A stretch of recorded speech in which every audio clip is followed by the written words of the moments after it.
What makes a community free from mental health stigma? Stigma is being seen in a negative way as a result of certain characteristic or experience. Many people with mental health problems face stigma every day. Mental health is not a byword for mental illness. We all have it. As the World Health Organization definition states, it's about realising your abilities and being able to contribute to your community. In Moray, since 2013, we have been experimenting in harnessing a previously untapped resource, using our experiences of crisis and challenge as a resource for change. It's a universal fact that all humans have mental health and experience distress, so we made the experiment inclusive. Everyone in Moray can join in if they wish. Formalised in 2016 as Moray Wellbeing Hub, CIC, we are a social movement and social enterprise with over 200 members. We take local human resource, apply personal experiences and evidence-based, and create action, producing a mechanism for sustainable trade in peer values activity. Over the last 2 years, we have been supported by Me Scotland, an equal partnership, sharing resources and perspectives. This then powers local and national change in stigma and discrimination. We wondered, what if people who experience mental health stigma were actually the greatest resource to create change? How could we realise this potential in health and social care as equal partners in integration? What was this like for our champions and for our partners in health and social care in Moray? And what key learning can we take forward? We'll use Chime as our guide. Local people are our biggest asset in challenging stigma because it's all about relationships. Building trust is everything. You need to be mutual, authentic, intentional. Champions commit to these peer values and express through Chime in everything. Sharing food, to strategic groups, to workplace training. It's how, not what, that makes the difference for building trust. So I think it starts with people themselves and individual communities, and if we can use a framework like Chime, then I think, I often say when I talk about Chime is that we kind of chime together. So we treat people in a particular way, and we're consistent in that. And if we're like that, then people in the health and social care sphere take notice of us. It takes time to get there. We trade what we have to offer beyond labels, living and lived experience, connection slowly building up. It's peer connection, be that with fellow champions, health and social care workers, or national partners like Me. Relationships, first and foremost, being prepared to have the conversation, not shying away from what potentially could be uncomfortable conversations.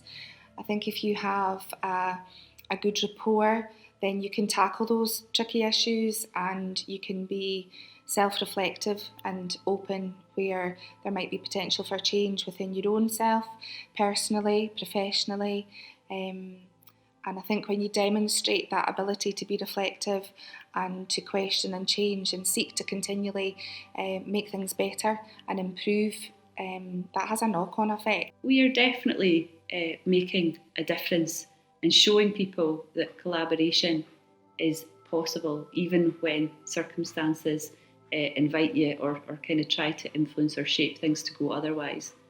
And people respect the fact that we work hard at that we put effort into it. We don't always get it right. It's not always perfect. But I tell you what, we've shown huge courage in getting to where we are. And that has, again, helped others feel more courage to do the same, to step up and be collaborative. And sometimes you can think it's too difficult. You just have to start. You have to have that commitment to anti-stigma, anti-discrimination, and actually just commit yourself to raising the profile, raising the issue, and keep talking about it.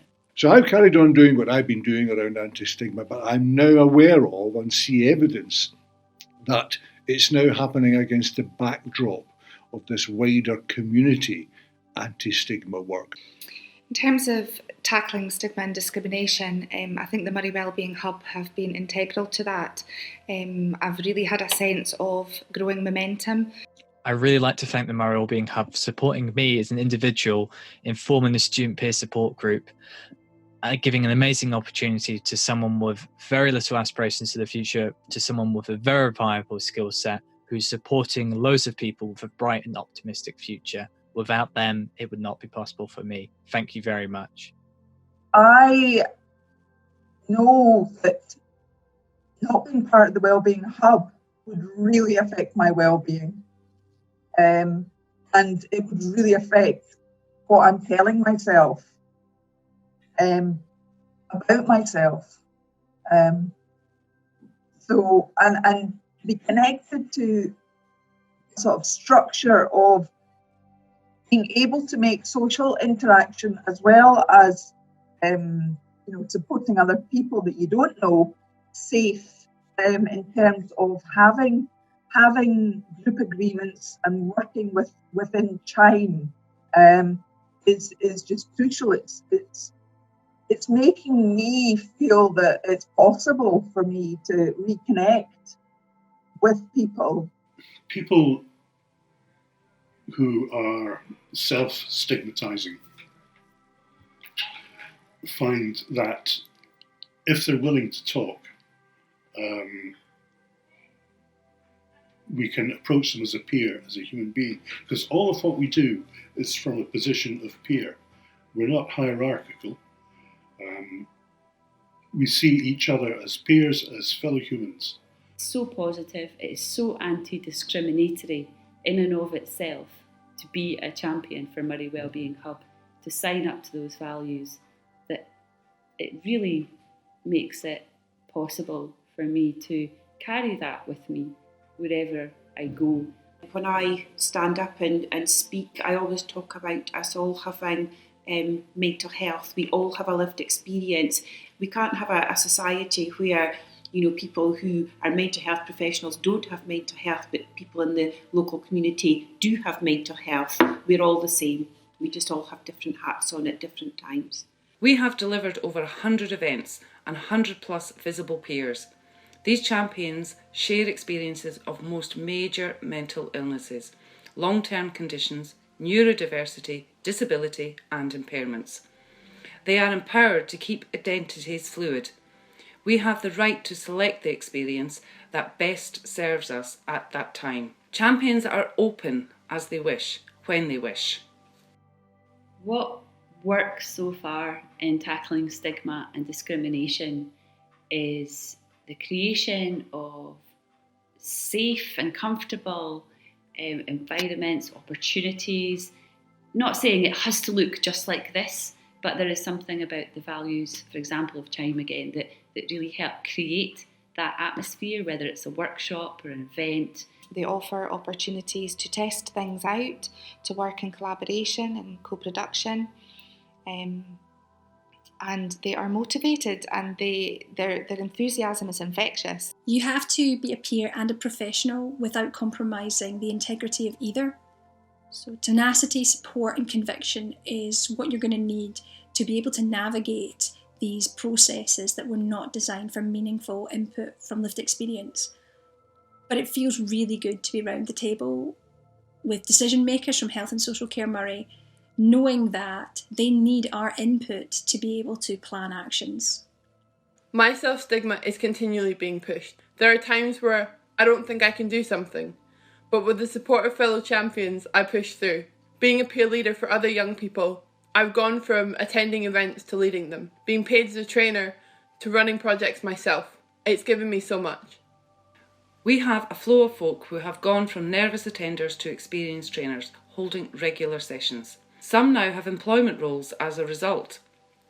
Peer-to-peer course is a foundation training for peer values, a sort of quality assurance, turning negative experience into something you can tangibly use. There's always a great many events going on. One glance at the Wellbeing Hub's website will tell you about the training that they offer themselves, the events that they deliver and host themselves, and the ones that they co-sponsor or simply communicate to the people of Moray. We work very hard in the communities that we find ourselves, in the community of colleagues, in the community of geography, in the community of friends. We work hard to gently push the message. Local social movement is vital. We are all neighbours, some might even be related. This web of relationship tackles stigma. Every individual is empowered to take responsibility, but with collective support. The social enterprise provides flexible resources like paid hours and travel expenses to mitigate against inequality. You need both. We built this for ourselves, for those we care about, for our children, our parents, our friends, those we support and support us. Moray is not stigma-free yet, but we've made a great start together as partners and peers.